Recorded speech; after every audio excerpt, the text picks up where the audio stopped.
Profesor Curry originalmente es ingeniero en electrónica de la Universidad Anáhuac. Tiene una maestría en la Universidad de Illinois en computación. Igualmente tiene un doctorado en ciencias de la computación en la Universidad Kennedy Western. Es autor de al menos 9 libros de texto, de al menos 110 artículos publicados en revistas y conferencias internacionales. Ha tenido 2 veces el honor de recibir la Medalla del Mérito Universitario de la UNAM. Ha dirigido al menos 35 tesis de maestría y doctorado. Tiene un buen número de citas. Por supuesto, es miembro del Sistema Nacional de Investigadores. Entre otros reconocimientos a su investigación, él ha ganado, él recibió el premio al mejor trabajo de investigación durante la 7ª Conferencia Industrial en Minería de Datos en Leipzig, Alemania.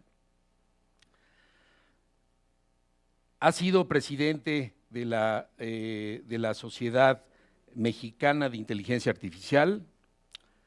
Pertenece al Comité Evaluador del CONACYT en la parte de computación. También ha sido empresario, por lo tanto él sí va a saber de aplicaciones. Fue socio fundador de 2 compañías, de Micromex y de IDET. Fue también director de investigación aplicada en el famoso CIC, el Centro de Investigación en Computación del IPN. Es miembro del Consejo de Iberamia y miembro de la Academia Mexicana de Informática. Es miembro de diferentes tipos de sociedades en su área y actualmente es profesor distinguido del Instituto Tecnológico Autónomo de México, el ITAM.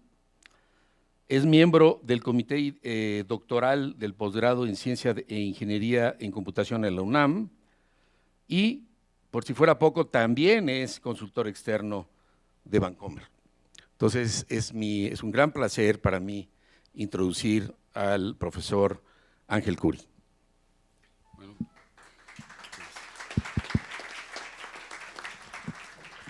yo creo que yo sí voy a hablar desde aquí, porque con la edad ya no es cierto.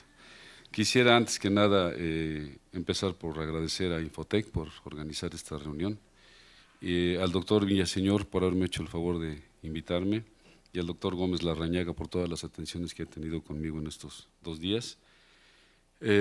Y quiero empezar dándoles un par de disculpas. La primera es que voy a hablar en español, entonces todos aquellos que necesitan de traducción simultánea, por favor, ahorita pueden pedirla para que puedan entenderme los que no hablen español. Y la otra es que mi presentación no tiene muchas ecuaciones, entonces lamento eso. Va a haber una ecuación y se las voy a avisar con tiempo para que puedan aplaudir. Pero la verdad de las cosas es que después de haber tenido la oportunidad de asistir a la sesión de ayer matutina, no pude quedarme todo el día por otras actividades. Me di cuenta de que la audiencia es una audiencia heterogénea, y yo sé que la mayor parte de ustedes son topólogos y que todos ustedes son matemáticos de alto nivel. Entonces les pido una disculpa porque voy a tratar de no utilizar mucha matemática y esas cosas, ¿no? Bueno, entonces voy a hablarles un poquito de una cosa que se llama inteligencia computacional, y dice ahí en el título: para el minado de conjuntos de datos integralmente reducidos. Ese título, por supuesto, es inentendible si no se los explico, entonces voy a tratar de explicárselos. No sé cómo le hacemos para que me hagan el favor de irle cambiando, les hago así o cómo le hacemos. ¿Le cambian, por favor? ¿O cómo le hago? Bueno, no sé con quién estoy hablando. ¿Cómo hago para cambiar las diapositivas?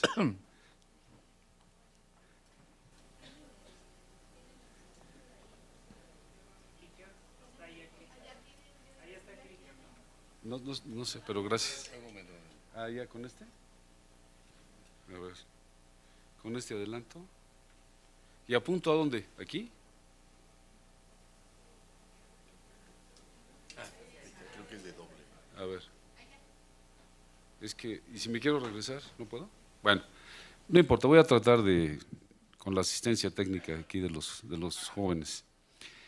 Y, quiero empezar por platicarles un poquito la agenda de la plática que aquí, acá, contra la. Ok, gracias. Primero, Big Data es un término, un fenómeno, y ayer en las pláticas dijeron, y yo coincido, Big Data está aquí para quedarse, ¿no? Pero induce un dilema tecnológico del cual quisiera hablar un poquitito. Y luego, acerca de una posible solución conceptual a ese dilema que se induce, que tiene que ver con el manejo de la información, con un concepto cuyo término está robado de la termodinámica, pero que en computación utilizamos mucho, que se llama la entropía, algo que tiene que ver con el modulado, y luego cómo lo aplicamos desde el punto de vista técnico, y por último, sí les voy a dar una aplicación, porque pues, por deformación profesional trato que las cosas que hago se usen en algún lado. A veces no lo logro, pero espero que. Bueno, entonces ya se ha dicho mucho lo que es Big Data, ¿no? Lo único que quiero enfatizar aquí es que los datos son datos que están altamente distribuidos, que aparentemente no tienen estructura y que tienen un gran volumen. Creo que esas tres cosas definen lo que significa estar metidos en el fenómeno Big Data. Ay, ya se pasó. Uy, es que lo voy a dominar. Ahora, ¿de dónde salen tantos datos? Bueno, pues salen de muchas áreas, ¿no? Algunas ya se mencionaron.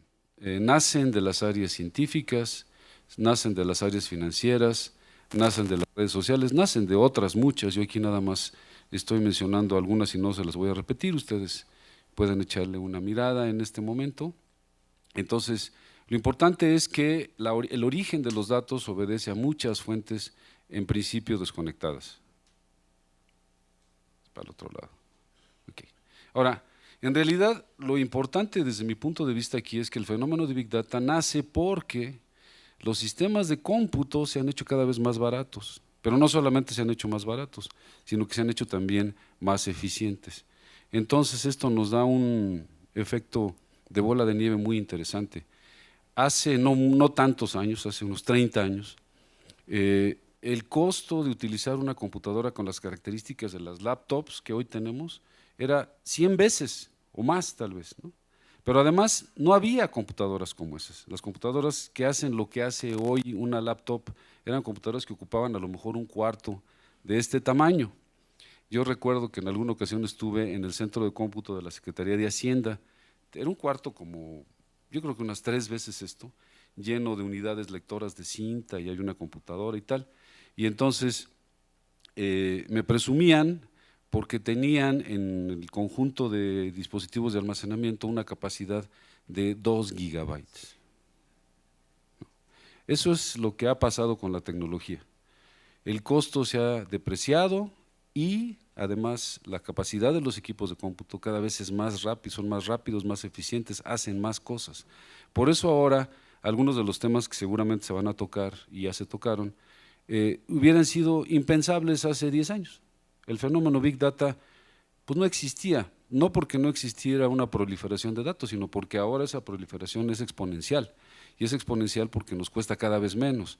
Y ocurre que ahora tenemos mejores herramientas para almacenamiento, mejores herramientas para transmisión y para tratamiento de los datos, y esas hacen que nos podamos generar mayor información, esa nos da todavía más datos, y entonces lo que tenemos que hacer es buscar soluciones tecnológicas que nos permitan de alguna manera manipular todo ese universo de información. Y yo aquí voy a hablar de algunos asuntos muy ligeramente porque ya hablaron de ellos o van a hablar de ellos. Y además no son nuevos, o sea, son simplemente conceptos que ahora se han puesto de moda porque son más necesarios, ¿no? El par de ejemplitos que están puestos ahí frente a ustedes son sistemas, los nombres técnicos no son muy importantes, son los nombres de las personas que los inventaron, pero básicamente tienen por objeto, ¿saben qué? Poder transferir la información de una colección de procesadores a otra colección de procesadores. Cuando ustedes trabajan con miles de procesadores, como ocurre actualmente, se vuelve muy importante el cómo hacer para que la información llegue de uno a otro, No tiene sentido que nosotros procesemos información en un elemento si luego no lo vamos a regresar a los otros para trabajar en equipo entre todos esos elementos. Esa es la característica que subsume el trabajo con grandes volúmenes de información. Partimos la información en segmentos con el propósito de dividir la complejidad del cálculo en cada uno de los segmentos que aquí están. Y los sistemas de cómputo tácitos en esas figuritas que están ahí no aparecen, son los que están a la izquierda y a la derecha. Cada una de esas rayitas dice que a la derecha hay una computadora diferente. Y lo que estamos haciendo es, ¿cómo le hacemos para transmitir la información entre una red de 1000 computadoras hacia otra red de 1000 computadoras? Entonces se inventaron estas cosas que se llaman redes de Benesch, por un lado redes de Bachel, por otro lado, y no voy a entrar en detalle, simplemente llamar su atención al hecho de que esto nos da retos tecnológicos diferentes que antes no existían. Por otro lado, lo que ha prevalecido últimamente por la gran cantidad de información que tenemos es la necesidad de trabajar cómputo paralelo, que es lo que les mencionaba yo hace un momento, la optimización de los algoritmos de agrupamiento, el tema del análisis topológico tiene que ver con eso, cómo optimizamos los algoritmos de agrupamiento, el hecho de que se trabaje ahora con cómputo distribuido y la computación en redes, son algunas de las tecnologías que están más en boga.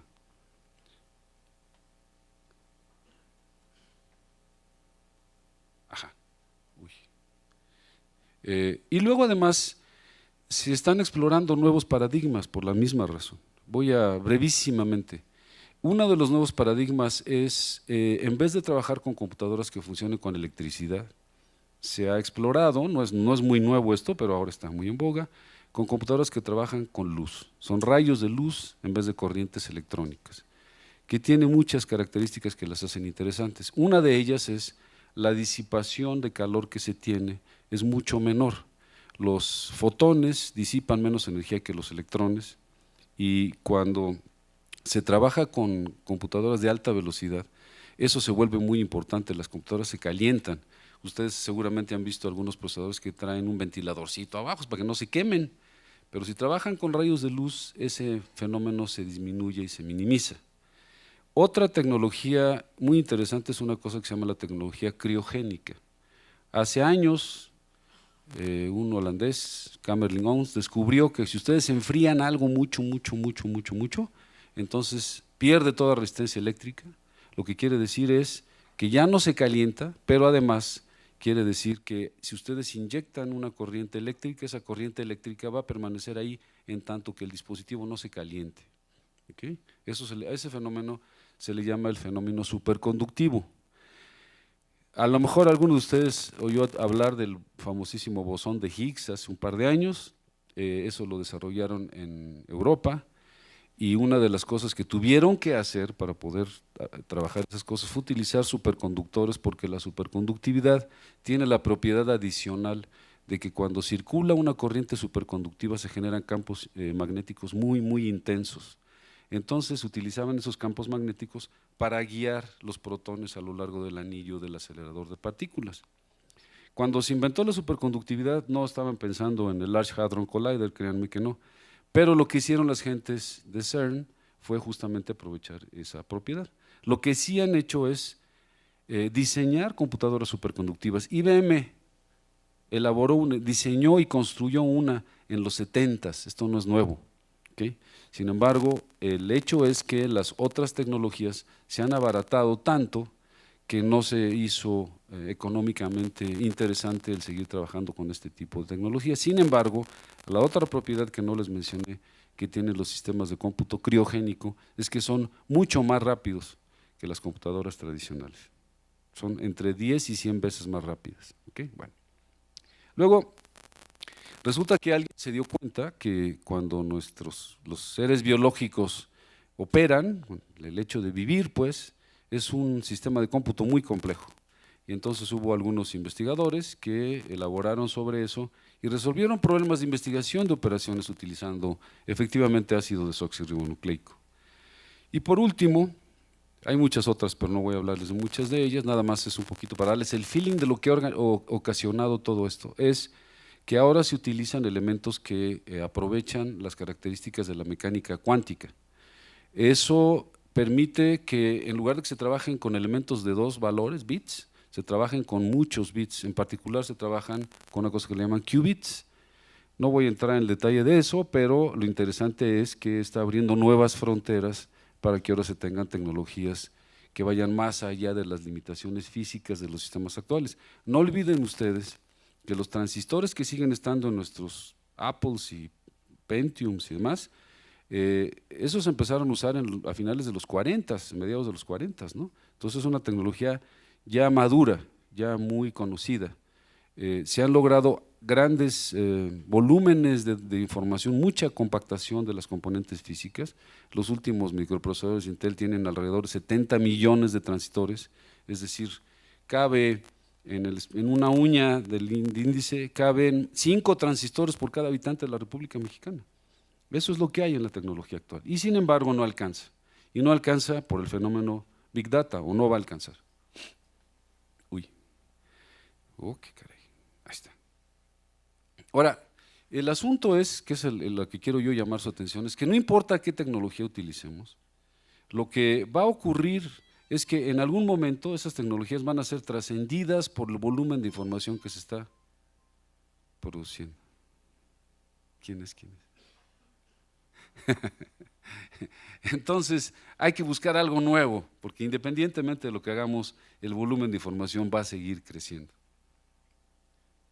Entonces, no he escuchado aquí, pero bueno, a lo mejor no estuve en las sesiones donde se habló de eso. No es lo mismo hablar de datos que hablar de información. Traté de hacer una analogía muy simplista aquí y estoy poniendo unas naranjas para decir, la información es el jugo que sacamos de las naranjas, los datos son las naranjas y no son del mismo tamaño las naranjas que los vasos de jugo. Una naranja grande no necesariamente implica que haya mucho jugo, no necesariamente, y con los datos pasa lo mismo. No necesariamente tener grandes volúmenes de datos quiere decir que hay mucha información. Entonces hay que estar muy pendientes de eso, porque uno de los problemas principales que yo he visto en la práctica, y ya bajando de las cuestiones teóricas, es las bases de datos suelen diseñarse en momentos de apuro, y entonces lo que ocurre es que no son muy eficientes y hay muchos datos, pero no hay tanta información. Y podemos tratar de mejorar el comportamiento de nuestros sistemas exprimiendo las naranjas. Perdón, esa es la ecuación que ustedes estaban ansiando y esperando. Ya pueden aplaudir si gustan. Esa es la ecuación. Bueno, ayer estaba diciendo uno de los ilustres predecesores en la mesa que a veces no se sabe si quitar un pedacito nos va a quitar información. Y él ponía un ejemplo muy interesante, decía, si estamos en un pueblo donde nada más hay una escuela y hablamos del director de la escuela, pues hay información. Bueno, la realidad es que eso es parcialmente cierto. Si se define la cuestión de información de una manera estricta, que es lo que dice esa ecuación, eso no va a pasar. No va a ocurrir que se pierda información porque le quitamos un pedacito de información al texto. La información se mide de manera absoluta. Y el término entropía se refiere a qué tanta información promedio tenemos en una colección de datos. Eso es lo que quiere decir. Olvídense de las definiciones, eso no es muy importante. Lo que es interesante es que somos capaces de definir de manera precisa y medir de manera precisa la información contenida en un acervo de datos, no importa qué datos sean. No importa si sus datos son un texto de Miguel de Cervantes, no importa si sus datos son una sinfonía de Beethoven o una canción de Juan Gabriel, podemos medir la información en todas esas cosas y compararla. ¿Okay? Nosotros podríamos en principio analizar una canción de Juan Gabriel y compararla con el último discurso de alguien, ¿no? Y saber quién tiene más información. Eso se puede hacer y eso no deja duda en cuanto a si la información está ahí o no. Podemos medirla, podemos cuantificarla y podemos preservarla. Entonces, es un ejemplito muy simple, no se me ocurrió otra cosa mejor, pero lo que hice fue, tomé la manzana esa y la expresé como un dibujo. Si ustedes tienen laptops y tienen la curiosidad de ver, Las imágenes que tienen la terminación BMP tienen muchos datos y poca información. En cambio, si ustedes toman una imagen en JPG, tienen mucha información y pocos datos. Y ese es un ejemplo porque la relación que existe entre la cantidad de datos que existen en la imagen de arriba y la de abajo es de 17:1. Y sin embargo la información es la misma. Si ustedes me dicen que pueden distinguir la diferencia entre la foto de arriba y la foto de abajo, pues no los voy a creer tal vez, ¿no? Se parecen muchísimo, pues. Y sin embargo, una ocupa 17 veces más datos que la otra, pero es la misma información. Entonces, una de las cosas que podemos hacer para mejor tratar las grandes bases de datos es, vamos a ser más eficientes. Y entonces lo que queremos hacer es tratar de preservar la información sin necesidad de quedarnos con todos los datos. Esa es un poquito la idea y es un poquito lo que les voy a platicar. En vez de trabajar con un montón de datos, queremos trabajar con la información equivalente en una colección de datos más pequeña. Lo que queremos es extraer una muestra que sea lo más chiquita que se pueda y que no pierda información. Y trabajamos con esa muestra en vez de trabajar con ese universo que puede ser enorme. Entonces, no se los voy a leer, pero la idea es, nosotros tenemos que hacer dos cosas para poder garantizar. Lo que queremos, por supuesto, es que cuando tratemos esa muestra reducida, los resultados que obtengamos sean indistinguibles de lo que hubiera ocurrido si hubiéramos tratado con el universo de información. Evidentemente, el detalle puntual, o sea, si ustedes tienen una colección de 100,000 personas, pues ya no tienen los nombres de las 100,000 personas, pero lo que quisiéramos hacer es, si vamos a hacer un análisis de comportamiento de esas 100,000 personas, a lo mejor viendo 100 de ellas, podemos encontrar los patrones. Aquí el chiste estriba en que estamos buscando patrones y queremos que los patrones que están tácitamente en la información original prevalezcan en la información reducida. Para eso tenemos que hacer dos cosas. Uno, preservar la información y dos, desde un punto de vista más de detalle, la información que está en las bases de datos generalmente son grandes tablas o se pueden ver como grandes tablas de variables.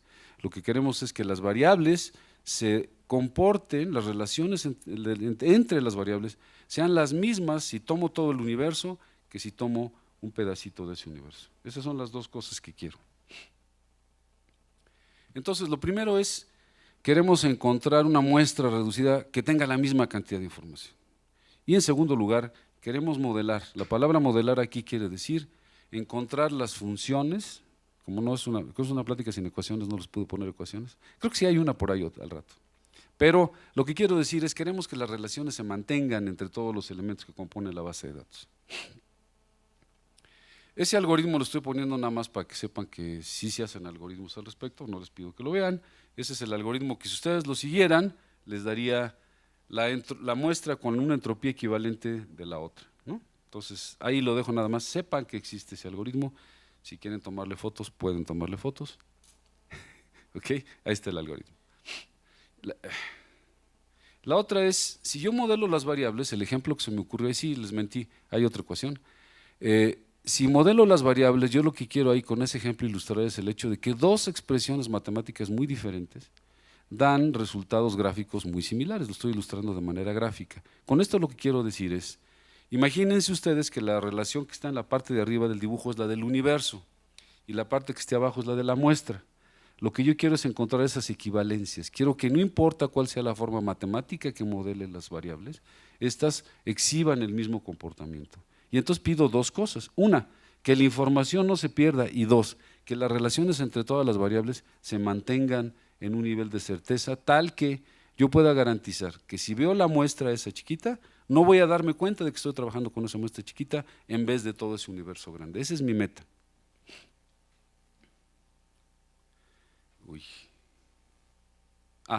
Bueno, como siempre, estas cosas se ponen al arbitrio de los colegas opinan y entonces la parte teórica es, se han hecho algunas publicaciones en este sentido. O sea, lo que les quiero decir, esta no es una idea que carezca de formalismo, sí tiene cierto formalismo, lo que he tratado es de aliviarlos a ustedes de la carga del formalismo, ¿no? Pero entonces, si a alguno de ustedes les interesa, pues ahí están los lugares donde esas cosas se han publicado, y ahí sí hay un montón de ecuaciones y cosas así, ¿no? Para todos los que… Bueno, pero lo interesante para mí es, esto se ha usado, y les voy a platicar de un caso de estudio. El caso de estudio, y esa es la parte que tiene que ver con minería de datos. El caso de estudio es, se tomó una empresa muy grande, voy a decir la compañía por razones obvias, tiene grandes bases de datos y tiene un montón de necesidades, y de lo que se trataba era de decirles de qué tamaño tenía que ser esa pequeña base de datos y qué características debería de tener, y ahora, señores, trabajen con esa, no trabajen con su universo enorme. Y entonces, ya se me está acabando el tiempo, el modelo que está ilustrado, la parte de arriba es el modelo que se obtuvo de la muestra y lo que está abajo es el que se obtuvo de los datos originales, y ustedes observarán, aunque sea muy rápidamente, que la diferencia entre los resultados, lo que está en esas gráficas de pie son los clústeres en los que encontramos la subdivisión de los clientes de esta compañía. Entonces se encontraron esos clústeres y los numeramos con mucha originalidad ABCDF. Y entonces, si ustedes comparan el clúster A de la muestra con el clúster A del universo, entre las dos cosas existe un 3%, 1%, 3%, 3% y 0% de diferencia. Es decir, si ustedes analizan la muestra y analizan estos clústeres, van a ver que son prácticamente idénticos. Bueno, con un error del 3%, en el peor de los casos.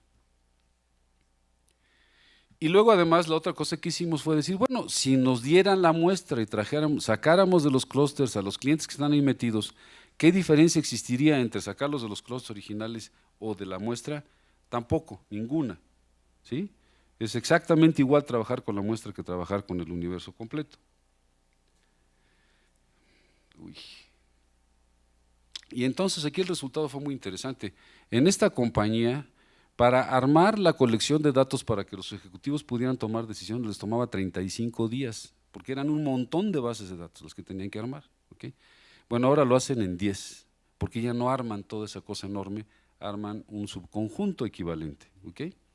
Y entonces ahora las decisiones estratégicas, que es para lo que lo querían, las pueden tomar pues muy rápidamente. Ahora toda su base de datos, esa base reducida, va en la laptop de los ejecutivos. ¿Okay? Antes tenían que entrar a las redes del sistema para poder hacer eso. Y esta metodología se puso a prueba 6 meses y como resultó bien, esto se adoptó a nivel internacional en esta compañía. ¿Okay? Entonces ahora lo que hacen es que en todos los países hacen algo así.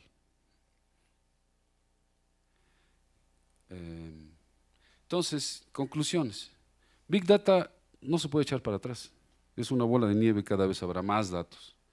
Las tecnologías de punta van a ser reemplazadas porque los volúmenes de datos se van a hacer cada vez más grandes.